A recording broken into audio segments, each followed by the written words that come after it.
Assalamualaikum, salam sejahtera dan selamat kembali semula ke channel Abang. Terima kasih sangat-sangat sudi nak dengarkan cerita yang Abang nak sampaikan hari ini. Dan hari ini Abang nak sampaikan satu cerita hari ini dalam sejarah. Pertama kali Abang dapat cerita daripada negara Thailand. Abang rasa macam cukup-cukup luar biasa. Dan bila Abang dapatkan cerita ini, Abang diceritakan dengan kisah ini, terus Abang terbayang suasananya macam seakan-akan cerita Nang Nak yang pernah Abang tengok sewaktu Abang sekolah menengah dulu. Jadi tanpa membuang masa sebelum kita mulakan cerita, marilah kita sama-sama berdoa kepada Allah Ta'ala. Semoga Allah panjangkan umur, murahkan rezeki, berikan kesihatan yang baik untuk kita semua dan permudahkan segala urusan kita dunia dan di akhirat. Dan semoga Allah memberikan syurga buat mak ayah kita dan memberikan keamanan untuk kita satu dunia. Amin ya rabbal alamin. Jadi tanpa berlengah-lengah lagi, Abang akan mulakan cerita epik kali ini dengan auzubillahi minasyaitanirrajim. Bismillahirrahmanirrahim. Selalunya Abang dapatkan cerita dalam sekitar negara kita, Malaysia. Lepas tu Abang pernah dapatkan cerita daripada Indonesia. Tapi kali ini Abang dapat cerita daripada negara Thailand. Pertama kali. Pertama kali cerita ni cukup luar biasa. Disampaikan kepada Abang oleh seorang kakak yang namanya digelar dengan nama Kak Angela. Sekarang ni Kak Angela dah duduk Malaysia, dia kahwin dengan orang Malaysia. Jadi dia dah boleh menulis dalam bahasa Melayu. Tapi Abang rasa dia perlukan suami dia untuk tulis dalam bahasa Melayu. Tapi dia berkahwin dengan Cina Malaysia. Tak kisahlah, asalkan cerita tu tersampai pada Abang dan Abang akan sampaikan kepada semua. Terima kasih Kak Angela untuk cerita yang sangat luar biasa. Okey. Ceritanya berlaku pada tahun 1960-an. Berlaku satu banjir besar dekat Nakhon, salah satu daerah dekat negara Thailand. Kalau tengok daripada peta, Nakhon ni macam dekat-dekat dengan sungai dan juga laut. Dekat Nakhon ni ada banyak kampung-kampung kecil. Jadi ceritanya ni adalah pada satu kampung. Waktu tu berlaku satu banjir yang agak kritikal juga. Banyak orang terlibat. Rumah-rumah banyak tenggelam. Rumah-rumah banyak dihanyuti air. Ini cerita Kak Angela. Dia kata pada waktu tu, kejadian tu dia masih lagi sangat kecil, sangat bayi, bau-bau lagi. Jadi dia tak tahu sangat. Dia kata pada waktu tu mengikut cerita mak ayah dia, keadaan banjir tu sangat-sangat agak teruk lah, banyak rumah yang terjejas.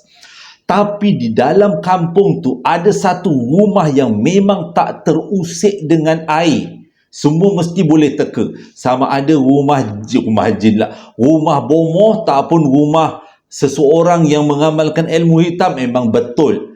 Rumah yang tak kena banjir tu adalah rumah bidan. Bidan tu memang bidan yang sangat terkenal dekat kampung tu. Tapi orang tak sangka kenapa rumah dia tak dinaiki air. Jadi sewaktu pihak-pihak nak memberikan bantuan, naik bot lah nak cari mangsa-mangsa daripada satu rumah ke satu rumah, yang mana mangsa-mangsa ni nak ditempat dekat satu kawasan tinggi. Tapi bila orang pergi dekat rumah si bomoh perempuan ni, cari dekat dalam rumah tu, mana bomoh perempuan tu pergi, bomoh perempuan tu hilang. Tak tahu pergi ke mana. Jadi semua penduduk kampung pada waktu tu dikumpulkan ke satu tempat. Cuma bomoh perempuan tu aja yang tak ada. Dia je tak ke mana-mana pergi, agaknya terbang agaknya. Nanti abang ceritakan. Jadi bila dah macam tu, orang pun ramai-ramai berkumpul. Rumah bomoh tu tak dinaiki air, boleh jadi buah mulut orang. Pada waktu semua bercerita ni pasal rumah bomoh tu, macam mana rumah dia tak dinaiki air. Ramai yang beranggapan rumah tu tak dinaiki air, puncanya sebab rumah tu mesti mengamalkan ilmu-ilmu yang lain macam. Pada waktu tu memang kawasan itu memang tidak ada orang beragama lain selain beragama Buddha. Jadi pada waktu tu semua orang anggapan rumah tu memang ada mengamalkan ilmu hitam. Jadi tak kisahlah, orang pun menjalani kehidupan sebagai seorang mangsa banjir sampailah banjir surut. Tak ada kemalangan jiwa. Seorang pun tak ada yang meninggal sebab banjirnya tak berapa teruk sangat pada waktu tu 1960-an. Jadi dah habis-habis banjir ni, ketua kampung tu berpakat dengan beberapa orang lain cuba nak cari punca macam mana rumah si bomoh perempuan ni tak dinaiki air. Dia berpakat dengan beberapa orang kampung pergi ke rumah bomoh tu nak tahu sebenarnya apa yang berlaku. Bila sampai dekat rumah tu, digeledahlah sekitar rumah. Tak ada jumpa apa-apa. Semuanya okey-okey je. Tapi dekat dalam rumah tu ada satu benda yang pelik. Bukan satu tapi banyak. Iaitu dalam rumah tu ada banyak tempayan-tempayan yang besarnya tempayan sederhana diletakkan secara bersusun-susun dekat dalam rumah tu. Bukan satu tapi banyak. Dekat tempayan-tempayan tu diletakkan dekat dalam satu bilik khas dalam rumah tu. Memang pelik sangat tempayan tu. Jadi pada awalnya mereka beranggapan, orang kampung ni beranggapan tempayan tu adalah tempat nak letak isi segala macam jenis herba, sebab dia ni kan bidan kampung kan. Jadi mula-mulanya orang tak bercadang-cadang nak buka tempayan tu. Entah macam mana di kalangan orang kampung tu, mungkin waktu tu berbincang-bincang, ini tempayan macam pelik sangat keadaannya, kita kena buka, kena tahu apa yang ada dekat dalam tempayan tu. Keputusan membuka tempayan tu bukanlah satu keputusan yang betul, tapi ia adalah mengundang peristiwa-peristiwa pelik selepas tu. Bila tempayan tu dikumpulkan di halaman rumah si bomoh perempuan, ramailah orang-orang kampung yang berpusu-pusu nak tengok, sebab diorang nak tahu apa yang ada dekat dalam tempayan tu. Ada yang kata dalam tempayan tu ada ilmunya, ada jinnya, ada juga kata ada herba-herbanya. Jadi pada waktu tu mereka tak panggil Tok Sami ataupun orang-orang alim dalam agama Buddha dalam upacara membuka tempayan-tempayan yang diorang jumpa. Diorang main buka belasah bantai sendiri je. Diketuai dengan ketua kampung, diorang pun buka lah satu tempayan ke satu tempayan. Mula-mula diorang semua rasa macam dalam tempayan tu ada macam sotong kering, ikan kering. Tapi dalam beberapa tempayan dijumpai mayat bayi kering, janin kering. Jadi sebenarnya selain daripada dia tu bomoh bidan menyambut kelahiran bayi, pada masa yang sama barulah terbongkar rupanya dia juga mengamalkan membuat khidmat pengguguran bayi. Jadi dengan kata lain, bomoh ni ada dua tugas, menyambut kelahiran dan membunuh kelahiran. Jadi kecoh lah, semua orang kecoh dengan benda yang macam ni. Jadi orang kampung bersama dengan ketua-ketua kampung ni ambil keputusan yang semua mayat-mayat bayi janin yang dijumpai dalam tempayan ni dikuburkan di tanah perkuburan yang ada dekat kampung tu. Jadi tak berlengah-lengah, cepatlah diorang bertindak, kuburkan segala macam mayat yang diorang jumpa dalam tempayan tu. Tak tunggu lama, malam tu bunyi bayi menangis seluruh kampung. Satu kampung huru-hara bunyi bayi menangis.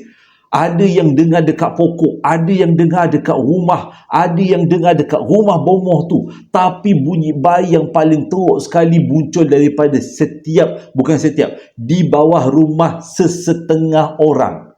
Mulanya orang tak faham kenapa bunyi bayi tu muncul di dalam kawasan rumah, di dalam bawah rumah orang dulu-dulu kan tinggi-tinggi kan, bawah tu ada ruang. Ada bunyi bayi yang muncul daripada bawah rumah. Jadi disebabkan benda ni dah makin teruk, pihak ketua kampung pun siasatlah kenapa bunyi bayi tu ada dekat bawah rumah. Rupanya kebanyakan rumah yang bunyi bayinya datang daripada bawah rumah, katanya orang itu pernah mendapatkan khidmat dengan bomoh perempuan ni untuk gugurkan kandungan. Tapi kebanyakan daripada bunyi bayi-bayi yang muncul pada waktu itu adalah di sekitar beluka-beluka berdekatan, terutama sekali kawasan rumah bomoh perempuan tu. Jadi dah tak tahu nak buat macam mana, bunyi bayi pun kuat sangat. Akhirnya diorang panggil Sami untuk melakukan upacara semayang lah dalam agama Buddha. Peristiwa ni berlaku 2 hari je selepas penjumpaan dijumpai mayat-mayat janin bayi dekat dalam peti tadi kan. Jadi selepas Sami buat upacara semayang dan bayi-bayi yang dikuburkan tu diberikan air-air suci dan macam-macam lah mengikut agama Buddha, barulah baby-baby tu tak bunyi lagi. Bunyi bayi di sekitar kampung tu hilang. Tapi kesan daripada tu, ada beberapa orang keluarga, sama ada suami atau isterinya mudah histeria sejak daripada bunyi bayi itu. Sebabnya diorang nampak anak diorang berkeliaran dekat bawah rumah. Ada yang nampak macam tu. Sampaikan terpaksa mendapat khidmat daripada sami-sami untuk ketenangan. Tapi tetap juga ada juga ibu-ibu yang hampir gila disebabkan gangguan bayi yang dia pernah gugurkan tu datang jumpa dia. Bentuk macam mana abang tak tahu. Tapi cerita ni memang cukup kecoh walaupun berlaku hanya 2 hari. Disebabkan oleh banjir. Kalau tak banjir, memang semua orang tak tahu. Yang sebenarnya makcik tu, bomoh perempuan tu, bidan perempuan tu mengamalkan khidmat pengguguran. Mesti korang ingat cerita ni dah tamat. Belum tamat lagi. Ini bahagian yang kedua pula. Abang saja pisahkan sebab cerita yang kedua ni memang tak kurang hebatnya juga. Tadi kan abang ada cakap yang bukan mayat. Bomoh perempuan tu tak dijumpai kan. Kat mana hilangnya tak tahu. Sebab waktu tu banjir, orang kecoh-kecoh selamatkan diri. Nak selamatkan bomoh dicari kat rumah. Bomoh pula bidan dicari kat rumah, bidan tu pun tak ada. Jadi orang senyap je lah macam tu. Selang 2 minggu, waktu ada beberapa orang tengah pergi ke sungai, buat aktiviti dekat sungai lah, macam memancing, menjala semua tu, diorang jumpa ada satu rangka tersangkut dekat satu pokok. Jadi direpot lah benda ni pada orang kampung, pada ketua kampung. Ramai-ramailah dia orang pergi berarak, nak tengok ni apa benda yang tersangkut dekat atas pokok tu. Bila diturunkan mayat tu, rangka manusia tu yang tersangkut, dia orang boleh cam itu adalah mayat si bomoh perempuan. Jadi, tapi yang paling menakutkan adalah keseluruhan badan dia lengkap, ada tangan, ada kaki semua. Cumanya dah agak kering lah, walaupun tidak berulat ke, tidak meletup perut, tapi cuma agak kering. Tapi yang menyeramkannya adalah kepalanya tak ada, terkerat kat sini. Nampak macam bukan dipotong, tapi terpotong secara alami lah. Mungkin waktu banjir itu dia tiba-tiba berfikir nak berenang-renang ke, tiba-tiba tersangkut kat pokok ke, kita tak tahulah macam mana situasinya. Ataupun dia cuba nak ambil air, tiba-tiba terjatuh dalam air, dia hanyutkan di air, lepas tu tersangkut kat pokok. Tapi yang paling tak seronoknya adalah kepalanya tak ada. Mengikut kepercayaan orang-orang Thailand dekat kawasan Nakhon, kalau dikebumikan tanpa tubuh badan yang lengkap, orang tu atau mayat tu pasti akan datang menuntut. Itu juga yang terjadi pada makcik, pada bomoh perempuan ni. Jadi selepas dijumpai mayat tu, diorang orang kampung ni terus buat tindakan. Sebelum apa-apa berlaku, diorang pun tanam mayat tu, ditanam dengan upacara kampung. Adalah dipanggil bomoh lah, sami-sami dekat kampung tu, mayat tu ditanam. Tapi selepas mayat tu ditanam, berlaku peristiwa gangguan. Satu kampung tu kena ganggu pula. Ya, kalau tadi tu kena ganggu dengan bayi, yang ini kena ganggu dengan mayat orang tak ada kepala berjalan-jalan. Ramai orang nampak terserempak, terutamanya di antara pukul petang lah, pukul 7 petang hingga ke pukul 4 pagi. Ramai orang yang dah ternampak. Yang lebih menakutkan lagi, bila dah ternampak tu, cepat-cepat orang tu kena lari. Kalau tidak, mengikut kata saksi yang nampak, bila dia terserempak dengan orang tak ada kepala, orang tu, bomoh tu, hantu tu kejar dia. Kalau abang memang tak lah. Jadi pada waktu tu anak-anak muda tak keluar pada rumah. Yang mana-mana pergi suka melepak-lepak malam, tak jadi lepak malam. Sebab di kawasan kampung tu diganggu dengan perempuan tidak berkepala. Waktu tu agak kecoh juga. Sampaikan terpaksa dipanggil beberapa orang bomoh yang diimport daripada daerah lain. Yang bomoh-bomoh ni pula adalah sami-sami yang pakar dalam menghalau makhluk-makhluk jahat. Jadi bila sami-sami tu dipanggil, diceritakan sebenarnya apa yang berlaku. Akhirnya sami-sami tu cakap, senangnya macam ni, dia kata, mengikut amalannya, mayat tu perlu dibakar. Sebab kalau tak dibakar, rohnya tak tenteram. Jadi digalilah balik kubur tu, dibakarlah mayat mengikut upacara yang sepatutnya. Tapi yang paling tak syoknya ialah ramainya dah mulalah abang mengarut ni. Beramai orang masih lagi terserempak dengan orang tak berkepala ni perempuan. Jadi bomoh tu ataupun Sami tu sempat juga disalahkan. Ya iyalah bomoh Sami ni kata upacara ni boleh hilang hantu, tak pula hilang. Jadi dibuat semayang untuk si mati ni, si bomoh perempuan ni. Rupa-rupanya bomoh perempuan ni nak bayi-bayi, janin-janin yang dikeringkan tu dibakar bersama-sama di tempat abunya dibakar. Maksudnya dengan kata lain, dia nak janin-janin yang disimpan tu pun dibakar juga. Jadi bayi-bayi janin tu yang dah ditanam juga digali balik, orang kampung gali balik atas persetujuan pihak polis dan juga Sami. Sebab kat Thailand, Sami sangat dihormati. Dia pandangannya sangat dihormati. Dia orang alim kan dalam agama Buddha. Jadi diorang pun gali balik semua dan bakar dalam upacara khas dekat tempat mana si bomoh perempuan tu dibakar dalam upacara tu. Lepas habis bakar, barulah hilang. Tak ada lagi bayangan-bayangan orang, tak ada kepala kerja orang. Kata Kak Angela pada waktu tu, semua orang takut. Walaupun dia pada waktu tu kecil, tapi dia memang tahu cerita tentang perempuan tak berkepala yang kejar orang dekat kampung dia dan bunyi bayi-bayi yang menangis. Semua orang sangat berhati-hati, tak berani keluar malam. Pada tahun 1979, pada waktu tu Kak Angela masih lagi bersekolah lah, masih lagi bersekolah rendah waktu tu.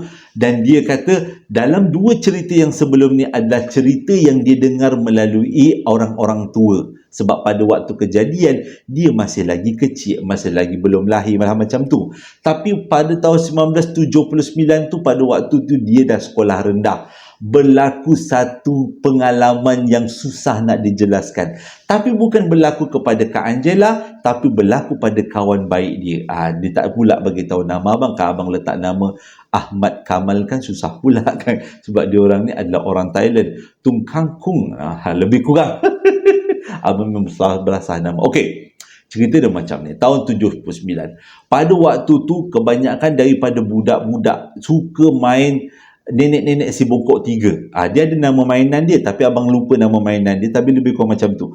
Nenek-nenek si bongkok tiga, cara mainan dia, seorang kena tutup mata, lepas tu yang lain tu berterbaran lari dekat kawasan yang sama. Yang si tutup mata ni akan meraba-raba kawan dia dan teka siapa nama, dia ni siapa. Macam tu lah cara main dia, nenek-nenek si bongkok tiga kan. Tapi dalam Thailand tu mungkin namanya lain. Nuk ning, nek nung.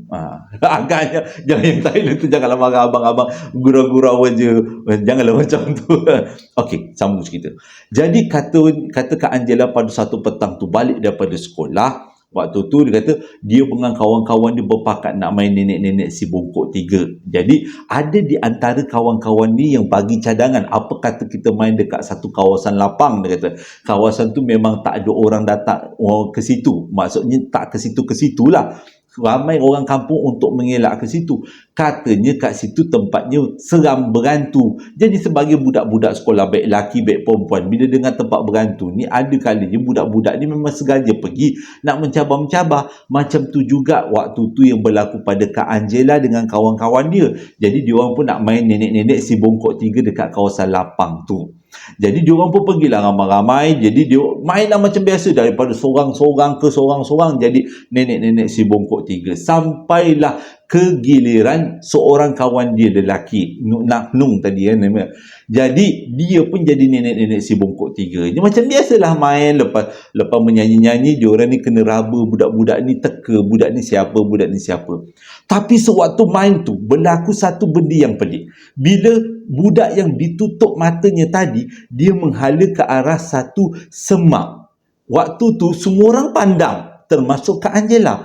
Dia pandang kawan dia berjalan ke arah semak, lepas tu kawan dia macam meraba sesuatu, lepas tu kawan dia gembira, ye dah jumpa, betul, kau lah jadi nenek-nenek si bongkok 3 macam tu. Memang member yang lain ni pelik, ni kenapalah Mamat ni tiba-tiba meraba-raba angin, lepas tu menjerit kegembiraan seolah-olah dah menang. Lepas tu bila budak tu buka je ikatan di mata dia, terus dia menjerit, terus dia pengsan. Jadi benda tu jadi kalang kabut, jadi kecoh. Kak Angela dengan kawan-kawan dia ni angkat yang si pengsan tadi, pergilah balik ke kawasan rumah. Bila sampai dekat kawasan kampung, kena marah dia orang semua, kenapa main-main nenek-nenek si bongkok 3 dekat kawasan lapang tu. Dah ramai orang kata jangan pergi kawasan lapang tu. Nah, budak ni masa lagi pengsan ni dia kata. Jadi dipanggil lah ada bomoh kampung tu, bomoh tu buatlah upacara sikit-sikit, dan budak tu pun sedar. Bila budak tu sedar, orang kampung tanyalah, mak bapak dia tanya, kenapa kau tiba-tiba pengsan, kau menjerit? Dia kata waktu dia tutup mata tu, dia memang meraba-raba, dia rasa memang diraba kawan dia. Bila dia buka je muka, dia buka je ikatan mata, dia terkejut gila bila dia nampak ada seorang tua depan dia, tapi orang tu tak ada kepala, cuma nampak lehernya yang berkedut-kedut, badannya yang berkedut-kedut, tangannya berkedut-kedut, dan orang yang berkedut tu, hantu tu cuba mencapai-capai dia. Tu yang dia menjerit. Jadi semua orang yang dengar pada waktu tu terkejut. Sebabnya dah lama nenek-nenek yang bidan tadi tu tak muncul. Tapi kali ni dia muncul. Atas sebab apa? Tak tahu. Jadi diorang semua buat kesimpulan, nenek tu muncul kerana budak-budak tu sebenarnya main dekat pekarangan rumah dia. Mungkin sedarkan dia daripada lena yang panjang. Sebab itulah nenek tu tiba-tiba muncul. Dan sejak daripada tu Kak Angela cakap, dia dengan kawan-kawan dia mengelak nak main dekat kawasan lapang tu, sebab semua orang tahu tempat tu adalah bekas rumah nenek si bidan tadi yang ada peristiwa-peristiwa pelik sebelum tu.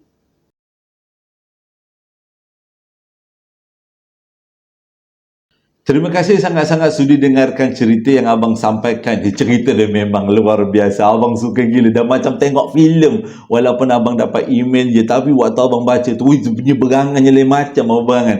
Dah macam filem, keseram. Abang dia punya latar belakang tu, abang terbayang cerita Nang Nak ya. Dulu pernah ada cerita Nang Nak tahun 1999 kalau tak silap. Masa tu abang sekolah menengah dan nak masuk college masa tu.